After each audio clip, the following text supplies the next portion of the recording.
there's a lot of information these days about starting a business, and the reality of it is you don't need a fancy degree or a groundbreaking, game-changing idea. You just need kind of your initial idea and then the grit and execution in order to pull it off and make it into something that you can make money from. So in this video, I'm going to talk about 10 questions that you need to be able to answer in order to give yourself the best chance of succeeding.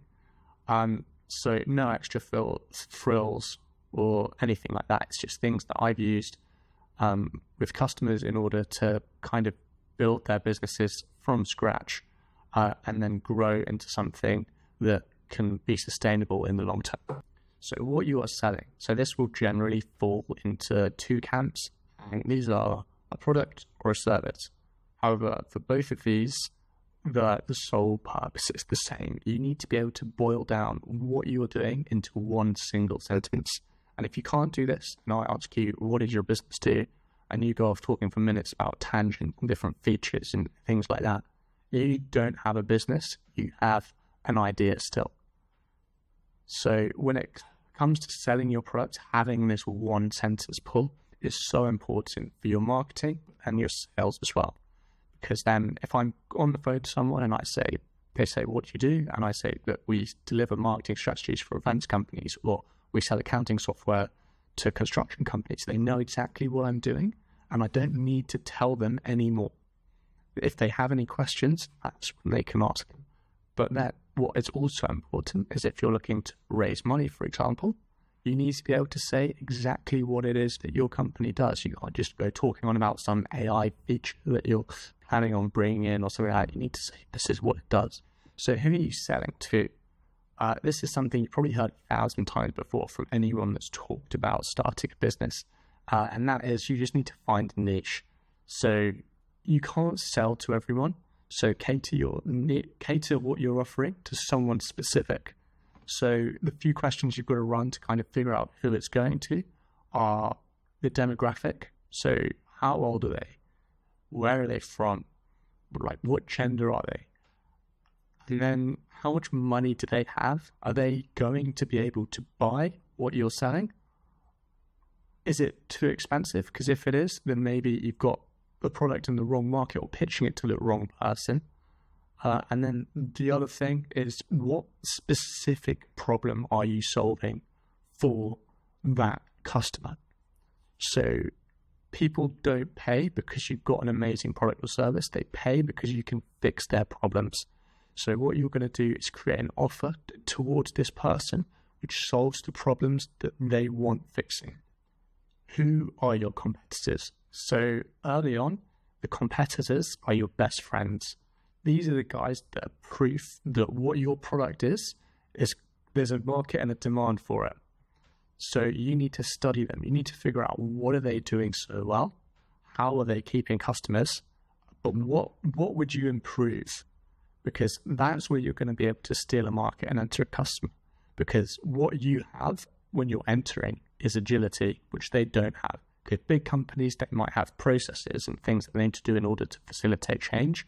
Whereas as someone just entering, you can move quickly to whatever the customer wants, and you can be much more reactive to the market than a big company that already existed. So what price are you selling at? So we're going to talk about money now, and actually functioning as a business. So one thing that we like to say to someone that is coming into a market, new company, is not to undersell yourself. So you need to drive the value of what you do or what you're selling up rather than your price down in order to win business. So for example, if I'm selling a service and I'm marketing, I'm doing a rebrand for a company, I could offer 1 or 2K because that's the time it's taken for me, and I can do that. But then when you look at what the multi-million pound companies will be spending on the same sort of business, they'll be paying tens of thousands for a marketing agency to do that for them. So I'm not saying go and charge £30,000 off the bat, but you've got to be very wary that if you charge yourself too low, then what you're going to do is have a very, very big time filler for just not that much money at all. And the other side of it is if you're selling a product, you've got to see what your competitors are selling things at. And you've got to figure out, can you charge that price? And if not, why? So if they just have complete economies of scale on production and you just can't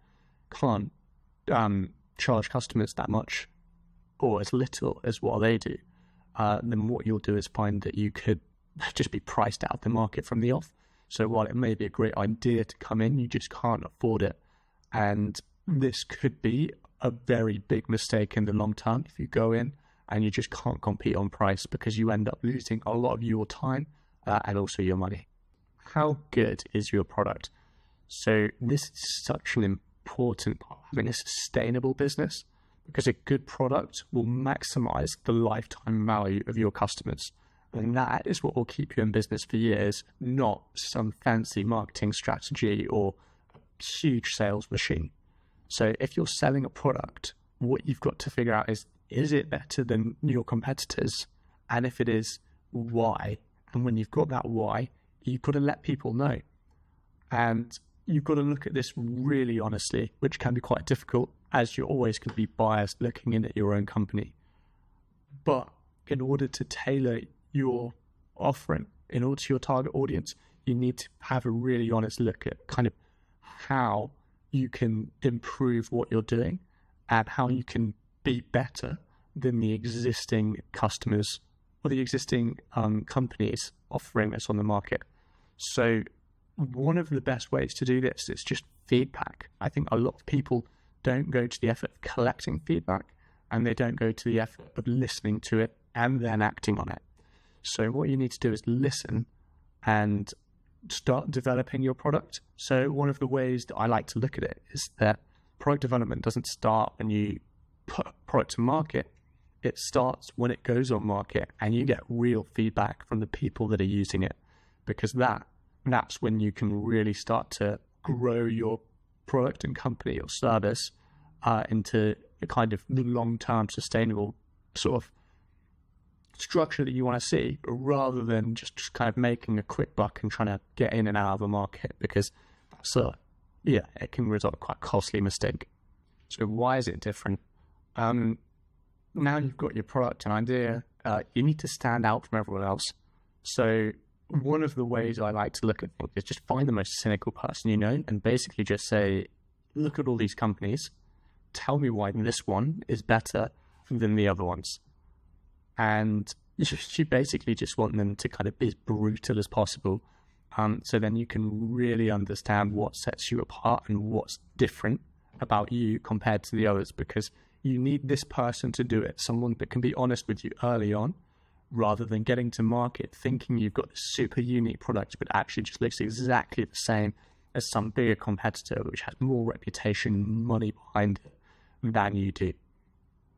And then what you need to do when you have your USP, so your kind of your difference, is really go in on it and use that as your kind of your hook for your marketing. So you need to really make that the most attractive part of your offer. So then you can go to whoever is going to be buying from you and saying, look, this is why we're different than everyone else on the market, because that is kind of what will help you sell your product.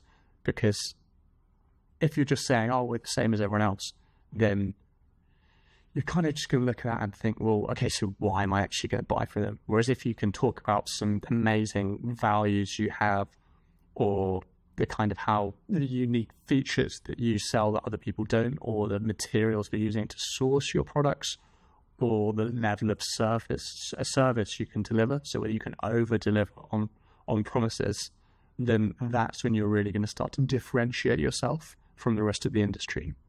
So now we want to talk about why you different. So this is something that wouldn't have featured at all on a video this sort of 5-10 years ago. But personal brand in today's day and age, so important, and it's where a lot of people are overlooking and not using as a tool in order to promote their business. So what you've kind of got to do is show the people who you're selling to, like who you are, build trust with the community.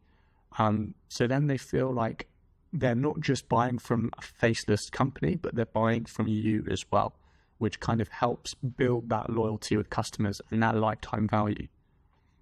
So a lot of people think, well, I'm not an internet personality. I'm not a pro athlete or a singer. I don't have this big name, huge following. And the reality is you don't need that at all. All you just need to do is be a trusted person in the area in which you're selling. And then once you do that, the community that you're in, they're your buyers. Like, you're not selling your product to the 30 million people that are following you on Instagram like some celebrity is, because what we've established from the earlier questions is you've got to find a niche, and within that niche is your target audience, and this is who you're building trust with. So if you can really niche this down, you'll find that you're not a celebrity of any kind. No one will really know you, but the people that are paying you money will know exactly who you are. So if you're in the construction industry, you can walk into any construction boardroom and they know exactly who you are because you're doing X, Y, Z better than anyone else. So what the benefit of that is that you become the trusted voice that people go to. And when that happens, then you will build that loyalty. So the last point I want to talk about is, why is branding so important? So a lot of people, when you talk about branding, will just think, oh, it's just like a few like a nice little logo, a few colors and the font you're using or whatever. But it's actually so much more than that. It really just is the center of your company, and it builds that trust and relationship with your customers. So just some examples are designer clothes or luxury cars. You can see and recognize what they are from a distance. And then with that, you then all of a sudden associate it with feelings, with status and values. And in order to have a successful branding system, you need to be able to give it the attention it needs early on. So one of the most important parts of a brand is the logo itself. So it's something that you associate with the brand when you see it. So for example, if you see a Nike tick or the Lacoste crocodile, you know exactly what the brand is. And that's because the logo is something that you remember because it's unique, and then you associate it with the brand. So a tick in and of itself isn't sports, but you see the Nike tick and then you can associate it with the sports that they're involved with and the athletes that they sponsor. So the next part of the kind of branding family is the writing and the voice of the brand. So this is just speaking to your customer in their language. You've got to know exactly who you're selling to, and then you've got to speak to them in a way that will get them to buy. So if you're speaking to someone in a sports industry or a different generation, you've got to use the language that they use in order to speak to them, so that your brand, your company, represents who they are, so that they can happily wear your brand and feel part of your community. And that leads on to the values of the brand. So does it represent your audience? Do you care about the same things that they do? So probably the best example of this is Patagonia. As a company, they kind of have the environment at the forefront of everything they do and donate to a lot of causes around the world. But you'll find that their customers are people that do a lot of these outdoor sports and also want to protect a lot of these areas in nature that are maybe under threat for whatever reason. And this is a great example of a company and their customer being exactly aligned in their values. And then the last point, probably the most important point for the long-term sustainability of your company, is consistency. A brand only works when people know what they're expecting from it. And this starts from the first day. So often you might see rebrands that companies have done that you just look at and you think that's completely missed the mark. They've forgotten about who they're selling to, and they've got none of the heritage of their brand that they've been building for all these years. And you don't want to get caught out here. You want to build the brand from day one that you want it to be 3, 4, 5 years in, 10 years in, 20 years in. So be consistent. So there you have it. That's my blueprint for starting up. And I mean, the crux of it is just you don't need to wait for the right time. You just need to start with the right questions, and then you can build something and take it from an idea into something that's very real. So my challenge to you is take an idea and go through each step and answer these questions and see if you can build something real. So I'd love to hear from you guys in the comments. So what are you building? Do you disagree with anything I say? Challenge me. If I'm wrong, tell me what you do differently or what you disagree with. And then anything else that you'd like to hear. So I did mention that I'm going to be doing some videos more in detail about some of the topics I referenced earlier. And again, if that's something you're interested in, it'd be great if you could subscribe and listen along. And if not, hopefully I'll see you next time.